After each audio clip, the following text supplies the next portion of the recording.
আসসালামু আলাইকুম। প্রতিদিনের মতো আজকে একটি নতুন ভিডিও নিয়ে চলে আসলাম। আশা করি সবাই ভালো আছেন। আলহামদুলিল্লাহ আমরাও ভালো আছি। কিন্তু গতকাল রাতে আমার যা অবস্থা হইল, মানে এত পরিমাণে মাথা ব্যথা, ঘুম থেকে উঠেই কিছুই করতে পারতেছিলাম না। কারণ এখনও মাথা ব্যথার ইয়েটা আছে। আর প্রচণ্ড পরিমাণে চোখ ব্যথা ছিল। তো আমি তো পুরা ভাবছি যে প্রেশার বেড়ে গেছে, এইজন্য প্রেশার-টেশার মাইপা একদম দেখি যে না, প্রেশার নরমাল ছিল। কিন্তু রাতে আমার ঘুমই হয় নাই। মাথা ব্যথার কারণে আমি ঘুমাইতে পারতেছিলাম না। আর মাথা ব্যথা তো না, চোখ ব্যথা হচ্ছিল বেশি। তো পরে ইমু সারারাত ধরে একটু খেয়াল রাখলো যে আমার কী সমস্যা, প্রেশার বাড়তেছে কিনা। তো সকালবেলা ঘুম থেকে উঠেই একটু দেরি করেই উঠছি, 11টার পরে। উঠার পরে একটু ডিম সিদ্ধ করে খাইলাম। তারপরে দেখতেছি ক্ষুধা লাগছে। আর আমার যেহেতু কয়েকদিন ধরে গ্যাস্ট্রিকের সমস্যা ছিল, তো পেট ব্যথা করতেছিল, আমি কিছুই করতে পারতেছিলাম না। তো ডিম সিদ্ধ করে খাওয়ার পরে স্যুপ খাইলাম। আর এখন কিছুই রান্না করি নাই, যেহেতু শরীর খারাপ ছিল। তো যা ছিল তাই দিয়ে খাওয়া দাওয়া করছি দুজনে দুপুরবেলা। তো এখানে একটু চা বানিয়ে নিলাম। আমার যেহেতু গ্যাস্ট্রিকের ব্যথা করতেছিল, দুপুরে আমি বেশি খাইতে পারি নাই। তো এখন একটু চা বিস্কুট খাবো। আর ইমুর জন্য রং চা, আর আমার জন্য দুধ চা। তো ইমু বলতেছিল দুধ চা খাওয়াটা তোমার জন্য ঠিক হবে না, যেহেতু তোমার পেট ব্যথা। পরে আমি বলছি আচ্ছা ঠিক আছে, আজকে খাবো আর খাবো না। তো সন্ধ্যায় একটু সেমাই রান্না করতেছিলাম। সেমাই রান্না করার পরে একটু বাহিরে যাব। তো আমি এখানে লাল সেমাইটা একটু ভাইজে নিচ্ছি হালকা করে। পরে দুধটা জাল দেওয়ার পরে আমি এখানে সেমাই আর দুধটা দিয়ে দিচ্ছি, আর সাথে চিনি আর মিষ্টি জাতীয় জিনিস একটু লবণ না দিলে স্বাদ হয় না। তো সেমাইটা অনেক মজা ছিল, মজা হয়েছে। আমি ফ্রিজে রেখে একদম ঠান্ডা করে খাইছি। আর এখানে ওই যে ইমু আমার জন্য চানাচুর ভাজা আনতে গেছিলো।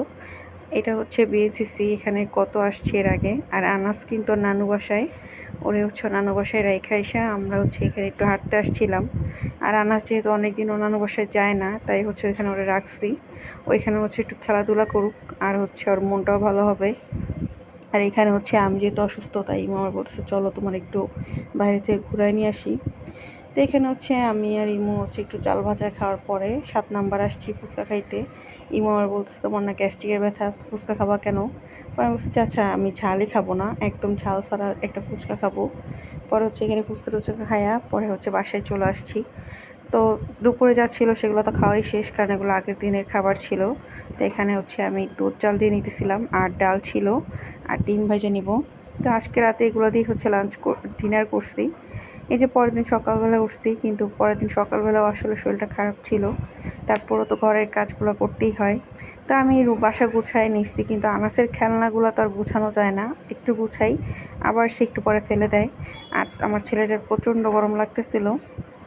এখানে আমি একটু ডাল দিয়ে ভাত খেয়ে নিছি, আমার আর ডিম ভাজতে ভালো লাগছিল না। আর আজকে একটু আমডাল রান্না করতেছি। আমডাল রান্না করলে না আসলে একটু ডালটা খাইতে আমার কাছে ভালো লাগে, না হলে ভালোই লাগে না। আর এখানে আমি পেঁয়াজ আর রসুন কেটে নিছি। আর পেঁয়াজটা আমি একটু কমই দিতেছি ইদানিং, যে পেঁয়াজের দাম বাড়ছে। আর এখানে আমি পাঙ্গাস মাছ ভাজি করে নিতেছি, তরকারি রান্না করব তাই। আর পটলও ছিল কয়েকটা, সেগুলোও ভাজি করে নিছি। আমি ঢ্যাঁড়স দিয়ে পাঙ্গাস মাছের তরকারিটা রান্না করব। আর ঢ্যাঁড়সের তরকারিটা কিন্তু আমার অনেক প্রিয়।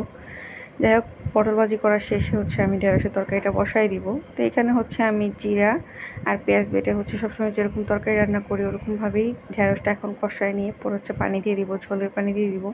ঢেঁড়স কষাই দিতে বেশ সময় লাগে না, তারপরও এটা করে নিতেছি। আর এখানে ঢেঁড়স সিদ্ধ হইতে হইতে আমি একটু সেমাইটা খাই নেব। তো এই ঠান্ডা ঠান্ডা সেমাইটা খাইতেছি। আর আনাজকে এখানে গোসল করাই নিছি, আর আনাজ এখানে বসে বসে দেখতেছিল। তারপরে যে আমার তরকারি হয়ে গেছে, আমি মাছটাও দিয়ে দিছি। আমি এখন গোসল টোসল করে তারপরে ইমুর জন্য ওয়েট করবো, কারণ ইমু আসবে বাসায়, বলছে ফোন দিয়ে যে ও এসে লাঞ্চ করবে। তো আসুক, তারপরে একসাথে লাঞ্চ করবো। যে ইমু চলে আসছে, ভাত নিয়ে নিচ্ছি, আর পটল ভাজি, আর এখানে ঢেঁড়সের তরকারি। আর আমি ইমুরে বলছিলাম আনতে, এগুলো পাতিল সহ ডাল নিয়ে চলে আসছে। তো যাই হোক, এখানে সন্ধ্যায় আজকে চা খাই নাই, কারণ আমার ভালো লাগতেছিল না চা খাইতে। তো সন্ধ্যায় একটু নুডলস রান্না করব। তো চিন্তা করতেছিলাম একটু গরুর মাংস দিয়ে রান্না করি, এটাই ইমুর খুবই ফেভারিট। তো আমি এখানে গরুর মাংসগুলো একটু ছোটো ছোটো করে কেটে নিচ্ছি, আর তেলে দিয়ে দিচ্ছি, পেঁয়াজ আর দিই নেই, বাসায় পেঁয়াজও নেই বেশি, তাই পেঁয়াজটা স্কিপ করছি।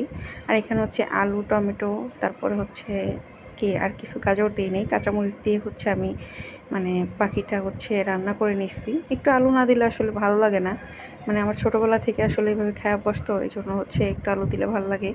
তো এখানে হচ্ছে আমি নুডলসটা ভালো করে ভাজা ভাজা করে নিব। একটু নুডলসটা মানে কেমন জানি মানে তেলে না ভাজলে না ভালো লাগে না, তাই হচ্ছে আমি বারবার নাড়াচাড়া দিয়ে হচ্ছে মানে মিক্স করে নিতেছিলাম। তো ইমোর জিজ্ঞেস করছি যে নুডলস কেমন হয়েছে, ইমো বলছে মজাই হয়েছে। আসলেই মানে অনেকদিন পর রান্না করছি তো মজা লাগছে খাইতে। তো এই যে গরুর মাংস দিয়ে নুডলস নিয়ে বসলাম। তো আজকের মতো ভিডিওটা এ পর্যন্তই। যে যেখান থেকে দেখতেছেন সবাইকে অসংখ্য ধন্যবাদ। আল্লাহ হাফেজ।